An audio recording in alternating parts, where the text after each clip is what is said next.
Bonsoir, citoyens et citoyennes des éboulements. Alors, c'est ce soir que nous vous présentons l'adoption du budget pour l'année 2021. Alors, on va procéder à l'ordre du jour.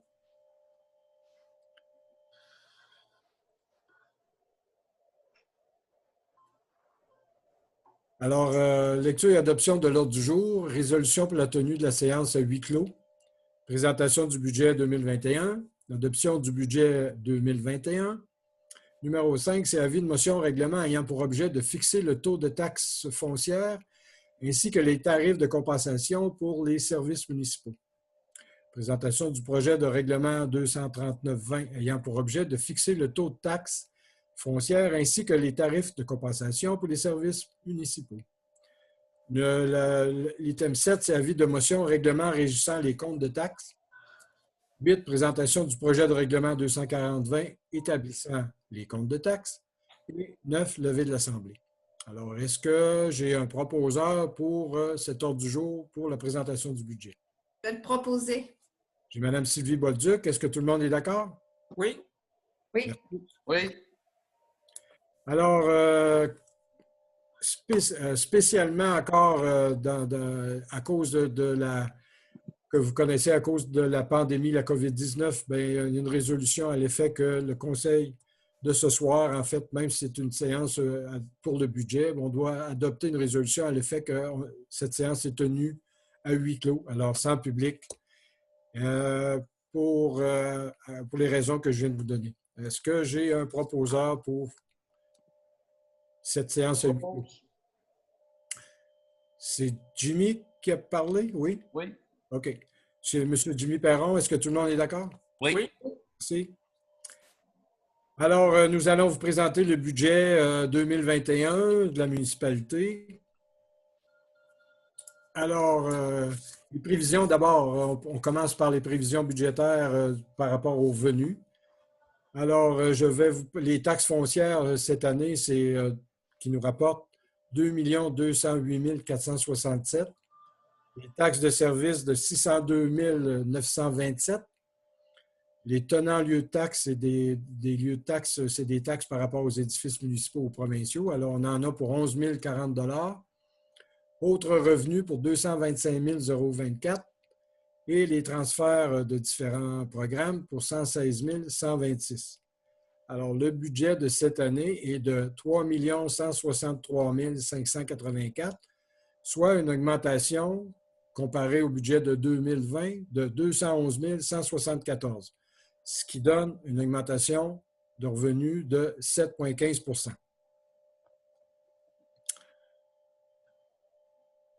Ensuite, nous allons procéder pour les dépenses de fonctionnement. Alors, l'administration générale, je vais quand même essayer de comparer avec les années 2020 parce que, vous allez voir, il y a certaines dépenses qui sont majorées, on peut vous les expliquer. Alors, administration générale, 885 632, comparativement à 2020 qui était de 723 676, alors ce qui donne une augmentation de 161 956. Alors, une des raisons principales aussi, c'est qu'il y a eu des rénovations qui auront lieu sur les bâtiments. Il y a eu aussi, il faut prévoir qu'il y aura des élections cette année. Et aussi, il y a l'injection par rapport au calme manoir on va donner environ 100 000 $ aussi. Alors, on s'approche du 162 000. Sécurité publique, 363 019. Ça se compare à ce qu'on avait à 356 000 l'année passée. Le transport, 856 177. C'est 747 897 l'année passée, ce qui donne une augmentation de 108 000 $.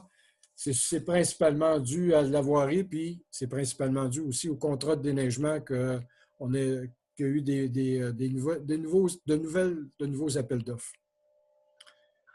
Hygiène du milieu, 392 017 à 375 000 l'année passée. Ça fait une faible majoration de 16 000 $. Bien-être, santé bien-être, c'est ce qu'on paye pour la coop santé, c'est 3 993. Il n'y a pas de modification à comparer à 2020. L'aménagement, urbanisme et développement, c'est sensiblement le même, 124 034. Et l'année passée, c'était 124 197. Loisirs, culture et tourisme, on en avait pour 114 846 cette année. L'an passé, on en avait pour 113 187, alors une faible augmentation de 1 659 $. Du côté du financement, eh bien, les frais de financement, cette année, se chiffreraient à 92 380, comparativement à 102 497, soit une diminution d'environ 10 000 $, principalement parce que les taux d'intérêt ont diminué sur les renouvellements d'emprunts qu'on a exécutés au cours de l'année. Le remboursement de capital est un petit peu plus élevé, mais c'est normal parce que plus on paye les dettes, plus on paye de capital. Alors, 385 386 au lieu de 371 807. Alors, une majoration de 13 000 $ environ. Au point de vue immobilisation, cette année, on pense investir environ 450 100 $, comparativement à 431 500 l'année passée, soit une augmentation de 18 600.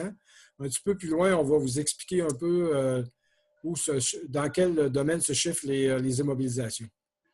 Alors, total des dépenses avant l'affectation, on en a pour 3 667 584, comparativement à 3 350 410 l'année passée, soit une augmentation de 317 000 cette année. Et financement à long terme, on en aurait pour 355 000, comparativement à 388 000 l'année passée. Une affectation du surplus de 149 000, principalement comparé à 10 000 $ l'année passée. Alors, c'est sûr qu'il y a une majoration importante, mais on avait déjà mentionné à la population que l'acquisition du camp de manoir, on utiliserait certaines sommes qui viendraient soit du surplus ou des dépenses courantes, c'est-à-dire des revenus courants. Alors, on a décidé de prendre dans le surplus 100 000 $ cette année et le 49 000 $, c'est des dépenses qui n'ont pas eu lieu en 2020 que nous allons remettre dans les items de dépenses cette année, alors ce qui chiffre à peu près qui se chiffre à 149 000 $. Alors, on arrive à notre budget, le total des dépenses de 3 163 584, soit un budget équilibré et avec une augmentation de dépenses de 200 000 $, ce que je vous ai expliqué au cours de cette présentation. Alors, je vous parlais tantôt des immobilisations. Bien, au point de vue équipement de bureau, on pense dépenser environ 12 600 $. L'hôtel de ville l'hôtel de ville ici à la mairie et avec l'école Jean 23, c'est quand même un édifice municipal. Alors, pour 25 000 $, ce qui nous donne environ 34 000 pour les bâtiments municipaux. Équipement d'incendie, une borne sèche qui sera installée dans le secteur de Cap-aux-Oies pour 30 000 $. L'équipement de voirie pour 38 500 $. C'est sur... oui, ça va. Et aussi des équipements, c'est-à-dire des dépenses qui seront payées par la subvention sur la taxe d'essence, la taxe d'assises. Alors, il y a du pavage pour 200 000. Il y a un mur de sous-traitement sur la rue de l'Église. Le chemin de la Sapinière, on va donner un mandat à une firme d'ingénieurs pour améliorer le site. Et aussi une génératrice qu'on pense acheter pour le puits numéro 2. Alors, ce qui donne 285 000 $. Et pour arriver à notre 450, bien, la caserne incendie, la caserne, on en parle depuis plusieurs années, qu'il faudrait probablement, éventuellement, l'agrandir ou en fait la rénover, la mettre à niveau. Alors, on donnerait un contrat pour faire des plans et devis. On pense que ça va se chiffrer autour de 15 000 $. En ce qui regarde sport, loisirs et tourisme, on investirait environ 35 000 $. On a toujours l'accès à la plage sur le secteur Saint-Joseph-la-Rive. On pense avoir un nouvel escalier sur la plage de Cap-aux-Oies et aussi préparer un terrain près de la patinoire dans le secteur des loisirs pour prévoir un skateboard, c'est-à-dire un terrain avec une plateforme de ciment pour que les jeunes puissent pratiquer leur sport favori. Alors, c'est ce qui nous donne environ 35 000 en sport, loisirs et tourisme. Si je fais le total, je devrais arriver à 450 000 environ. L'évolution du taux de taxation. Alors, au point de vue, le taux de taxation en 2020, je vous rappelle qu'il était à 70 sous. Et cette année, on conserve, c'est-à-dire résidentiel et agricole, et on conserve 70 sous du 100 d'évaluation. En ce qui regarde le non-résidentiel, c'est commercial et industriel, on avait un taux de taxe de 84 sous l'an passé, et cette année, on conserve le même taux de taxe de 84 sous. Alors, autrement dit, s'il y a un gel de taxes foncières, on pourra voir un petit peu plus loin par rapport aux services, soit eau, égouts et déchets pour ceux que ça concerne. Alors, le revenu de taxe foncière cette année augmente de 1 900 000 environ. L'année passée, on était à 2 128 000. Cette année, on est à 1 208 000. Une des raisons principales, c'est l'ajout des résidences, des permis de construction ou de rénovation et tout, qui nous permet d'avoir des revenus supplémentaires au niveau des taxes. J'en serais rendu au niveau de la gestion des déchets. Alors, en 2071, je parle toujours pour 2021. En 2020, ça coûtait un logement de 177 $. Et cette année, il y a une réduction de 7 $ pour payer 170 $. En ce qui regarde par rapport aux déchets, mais pour le commercial et une auberge de moins de 10 chambres, l'an passé, on était à 350 $. Cette année, on est à 340 $, soit une diminution de 14 $. Une auberge de 10 chambres et plus, l'an passé, on était à 531 $. Cette année, on est à 510 $, une réduction de 21 $. Alors, de ce côté-là, c'est quand même toujours intéressant de continuer à recycler. Parce que moins on fait d'enfouissement, moins on a de frais de transbordement et de transport. Et d'enfouissement également aussi. Alors, je vais vous parler pour les éboulements et différents secteurs. Alors, pour les éboulements au niveau de l'aqueduc, l'an passé, ça coûtait 258 $. Cette année, ça coûte 259 $, une augmentation de 1 $. Au niveau des égouts, l'an passé, on était à 305 $. Cette année, on est à 296 $. Ça veut dire une réduction de 9 $. Dans le secteur de Saint-Joseph-la-Rive, l'aqueduc, 386 $ l'année passée. Cette année, 400 $, soit une augmentation de 14 $. Les égouts pour cette année, dans le secteur de Saint-Joseph-la-Rive, c'est 491 $, soit une augmentation de 20 $ à comparer à 2020. Dans le secteur de la seigneurie, ce qui comprend, l'aqueduc et le pavage, alors au niveau de l'aqueduc, il y a une augmentation de 10 $, ce qui va se chiffrer à 286 $. Le pavage était à 316 $ en 2020. Puis cette année, c'est 285 $. C'est une réduction de 31 $. Dans le domaine Charlevoix, la seule taxe qu'on a, c'est une taxe sur le pavage. Alors, il y a 308 $ l'année passée pour 306 $ cette année, au niveau des services. Et juste pour point de vue de comparaison, c'est toujours intéressant de voir l'évaluation moyenne ici de la municipalité. Ça comprend le secteur de Saint-Joseph-la-Rive, ça comprend les éboulements, ça comprend la seigneurie et ça comprend aussi le domaine Charlevoix. Alors, on a une évaluation moyenne qui se chiffre à 243 $. Alors, pour fin de comparaison, une propriété évaluée à 243 $ desservie aux éboulements, c'est-à-dire qu'on a l'aqueduc, l'égout et les déchets. L'année passée, ça coûtait au total 2 426 $ de taxes et services. Et cette année, c'est-à-dire cette année, ça coûte 2 426 et l'an passé, c'était 2 441. Alors, c'est à peu près le même compte. C'est 15 $ de moins cette année pour une propriété qui a cette valeur-là.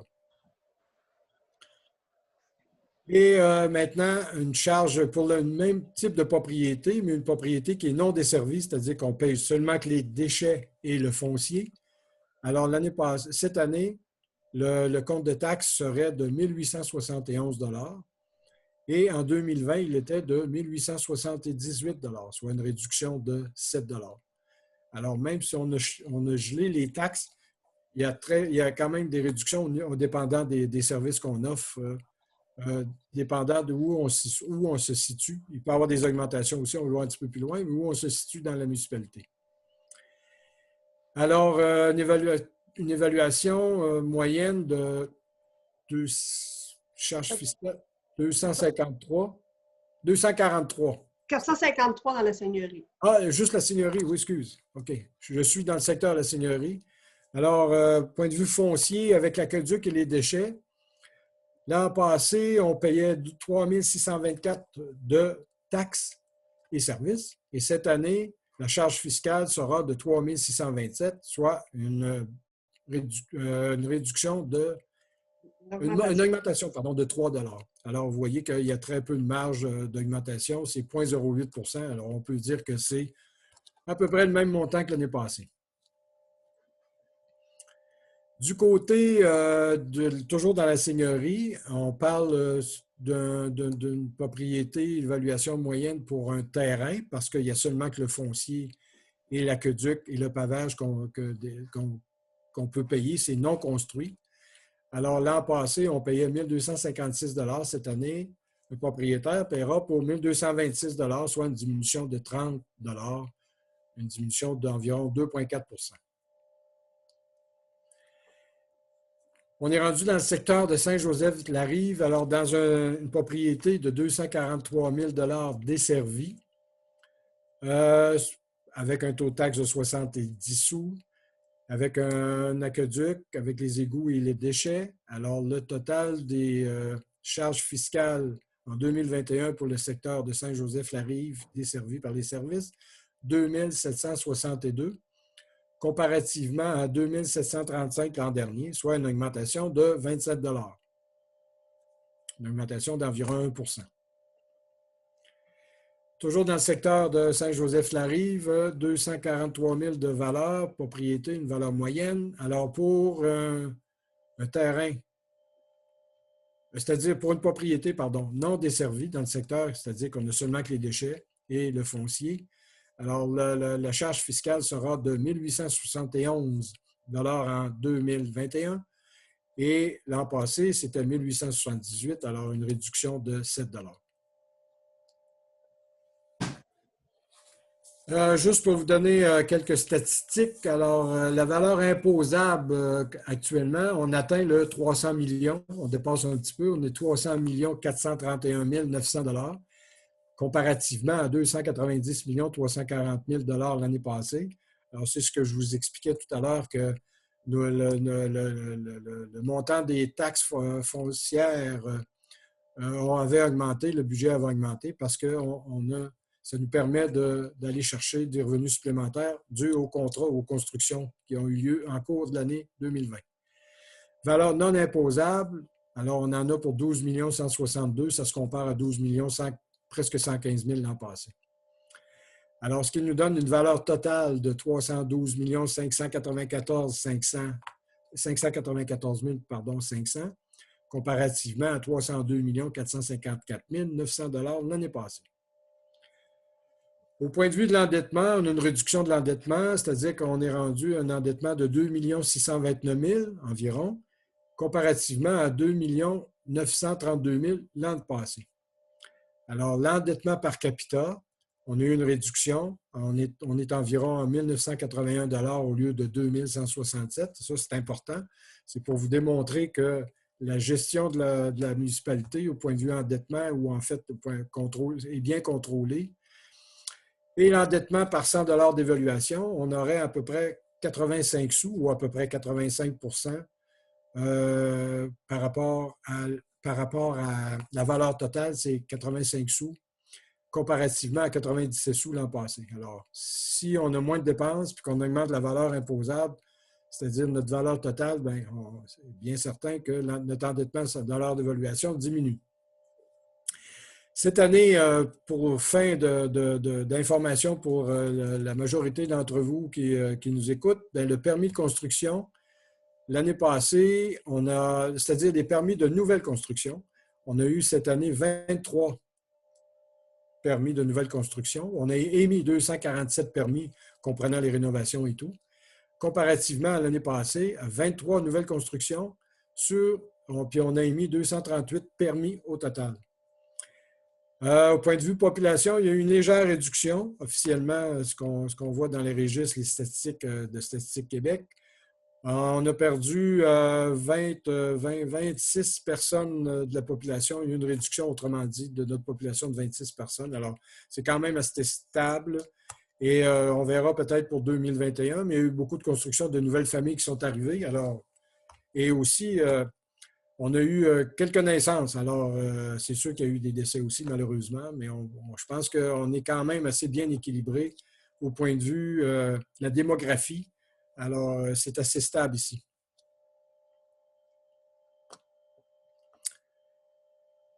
Alors, l'adoption du budget, alors, c'est évident que c'est beaucoup de chiffres à absorber, mais le conseil municipal a passé plusieurs heures à discuter de tous les éléments que je viens de vous présenter.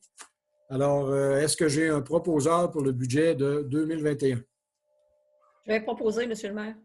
Alors, j'ai Mme Diane Tremblay qui propose. Est-ce que tout le monde est d'accord? Oui. Oui. Merci.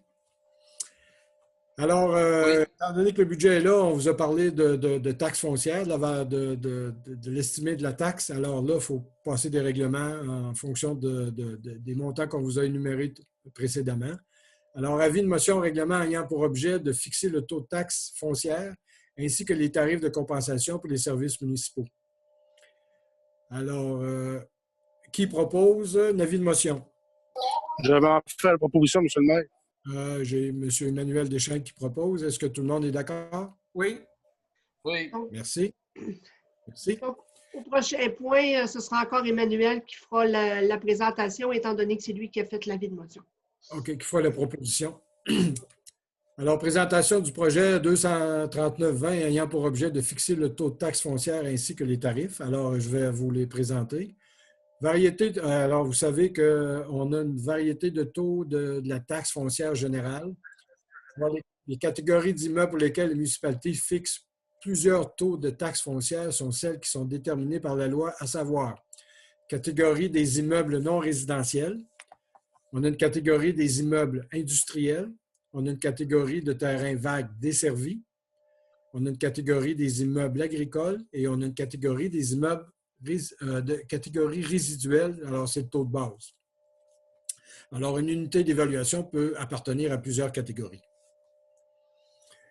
Alors, le taux varié de la taxe foncière générale. Alors, il y a un taux de base, puis vous allez voir qu'il y a les taux de variés pour des immeubles non résidentiels. Alors, le taux de base est fixé cette année.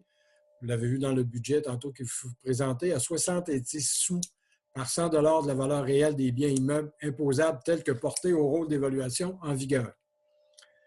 Le taux particulier à la catégorie des immeubles non résidentiels, alors ce taux est fixé à 84 sous par 100 d'évaluation de la valeur portée au rôle d'évaluation en vigueur. Alors, comme je l'ai mentionné précédemment, alors c'est un gel de taxes finalement qu'on a autant pour le résidentiel que pour les immeubles non résidentiels.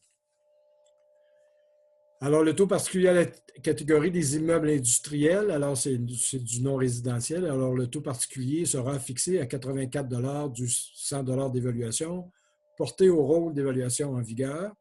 Et le taux particulier à la catégorie de terrains vagues desservis est basé sur le même taux de base qui est de 70 sous par 100 d'évaluation.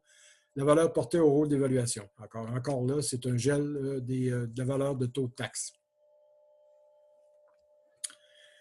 Taux particulier à la catégorie des immeubles agricoles. Alors, le taux particulier à la taxe foncière générale de la catégorie des immeubles agricoles est fixé à 70 sous par 100 d'évaluation, porté au rôle d'évaluation en vigueur. Et le taux particulier à la catégorie des immeubles résidentiels, des immeubles résiduels résidentiels. Alors, le taux de taxe foncière générale de la catégorie des immeubles résiduels résidentiels est fixé à 70 sous par 100 d'évaluation. 100 de la valeur portée au rôle d'évaluation. Alors, encore là, c'est un gel de taxes pour ces catégories d'immeubles. Alors, maintenant, on va procéder à les tarifs pour la compensation pour les services municipaux. Alors, qu'un tarif unitaire tel que prévu au règlement 215, 227 et 75 alors, est fixé alors à 137 en immobilisation pour les éboulements, 122 en opération pour les éboulements, 251 en immobilisation pour le secteur de Saint-Joseph-de-la-Rive, 149 en opération pour le secteur de Saint-Joseph-de-la-Rive et 50 du mètre cube pour les immeubles dotés d'un compteur d'eau. Donc, c'est 5 du mètre cube, monsieur le maire. Mais ça c'est pas pour les compteurs d'eau qui ont été posés là, au printemps passé puis l'automne passé là, dans le projet là, de la stratégie d'eau potable. Ce montant-là, ça représente, on a un seul endroit qui est doté, qui est taxé par compteur d'eau et c'est à la Société des traversiers. C'est bien de spécifier, Mme Gauthier, parce que effectivement, ceux qui ont des compteurs d'eau n'ont pas à payer par rapport à la consommation. Ça, c'était déjà prévu dans le programme qu'on a mis en place déjà. Oui, c'est ça, effectivement. C'est ça. Alors, on en serait rendu pour le service d'égout. Alors, quel tarif qui, en fonction des règlements numéro 215 et 75? Alors, les tarifs, 112 en immobilisation pour les éboulements, 185 en opération pour le secteur des éboulements, 287 en immobilisation pour le secteur de Saint-Joseph-de-la-Rive et 204 en opération pour le secteur de Saint-Joseph-de-la-Rive. En ce qui regarde le développement de la seigneurie, alors un tarif unitaire est prévu par les règlements 80-08, 91-09, 125-11 et 199-17 et 237-20. Alors, c'est probablement des règlements d'emprunt. Oui. C'est ça, hein, Linda? Oui. Oui. 285 pour le pavage et un tarif unitaire pour le règlement 80-08, 91-09 et 125-11. Alors, pour les immobilisations et les opérations, alors c'est 164 pour l'aqueduc en immobilisation et 122 pour l'aqueduc en opération. Il reste quand même que dans ce secteur-là, qui n'ont pas d'aqueduc aussi, mais ceux qui ont de l'aqueduc paieront ces tarifs-là en 2021. Dans le domaine de Charlevoix, il y a seulement qu'un tarif de compensation pour le service qu'on offre. En fait, c'est pour le pavage. Par rapport au règlement 169-14, alors c'est 306 pour le pavage. En ce qui regarde la section, la gestion des déchets, alors un tarif pour un logement est fixé à 170 on l'a vu tantôt dans le budget. Pour un commercial et auberge de moins de 10 chambres, c'est 340 et pour une auberge de 10 chambres et plus, à 510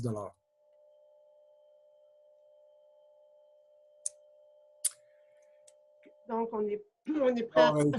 Oui. Il y a déjà eu quelqu'un qui avait proposé l'avis de motion. Alors, c'est le même. Je vais reproposer comme le règlement de vue. Le projet 239-20. OK. Donc, je vais apporter une précision quand même à l'article pour le 5$ pour le compteur d'eau. Je vais quand même apporter une précision au règlement là, que ce n'est pas nécessairement là, pour la Société des traversiers. OK. Ce qu'on n'avait pas avant, on n'avait pas de compteur d'eau, on n'avait pas de programme avant. Oui, c'est ça. Je pense que c'est important. Oui, c'est important de le préciser au règlement. Oui. Je serais rendu dans cette séance extraordinaire pour le budget de l'avis de motion pour le règlement régissant les comptes de taxes. Alors, est-ce que j'ai un proposeur pour vraiment le règlement régissant les comptes de taxes? Oui, monsieur le maire. Mario. Mario Desmeules qui propose l'avis de motion et on va vous présenter le projet de règlement 240-20 régissant les comptes de taxes. Alors, c'est-à-dire que le nombre de versements, etc. et les taux d'intérêt, je pense, si tu es en arrérage. C'est ça, Linda?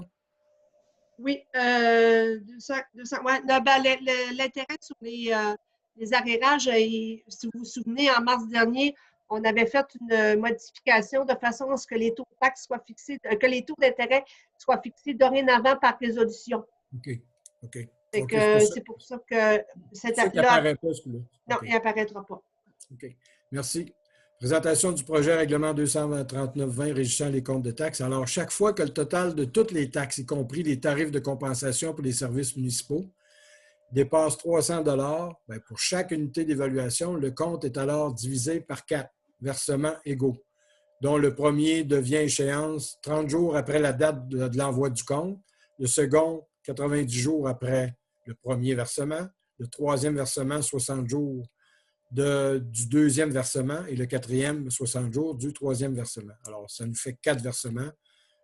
Ça commence normalement en Mars. Normalement, ça donne 30 mars, 30 juin, 30 août octobre, et 30 octobre. oui, octobre, c'est ça.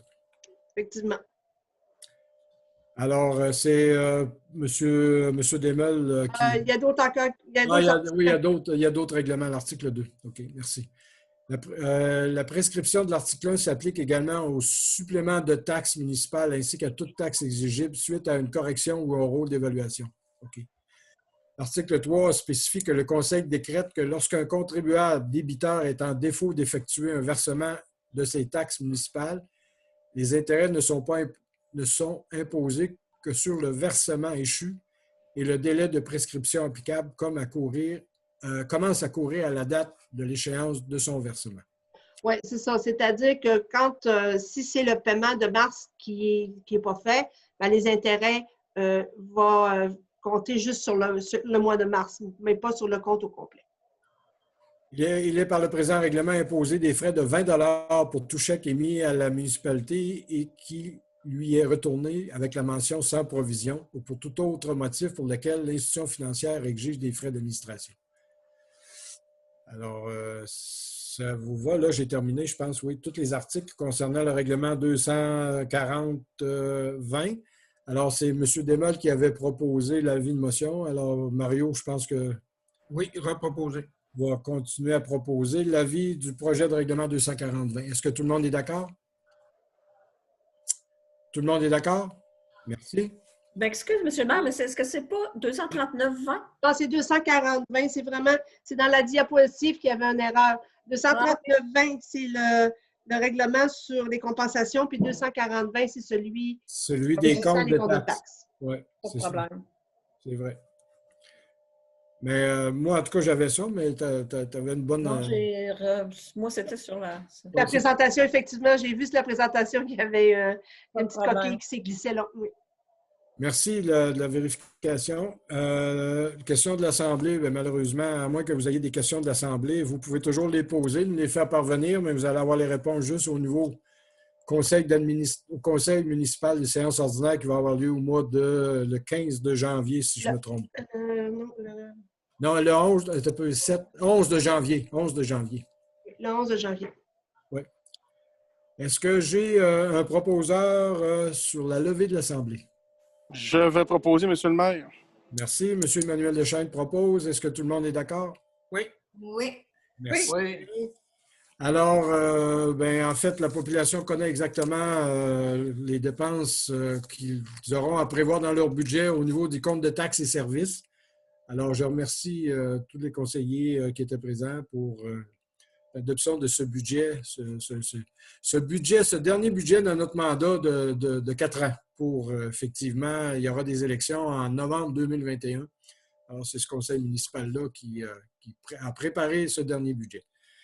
Et ce que je peux ajouter, c'est qu'on avait quand même l'idée d'essayer d'éviter d'avoir des augmentations, étant donné la circonstance qu'on a toutes vécues un peu cette année à cause de la pandémie. Alors, profitons de ce budget pour dire que cette année, on a fait un effort supplémentaire pour éviter d'augmenter les taxes et les services. C'est toujours en fonction des dépenses. Alors, il y a eu quand même un bon contrôle parce que majoritairement, il n'y a eu presque pas d'augmentation aussi.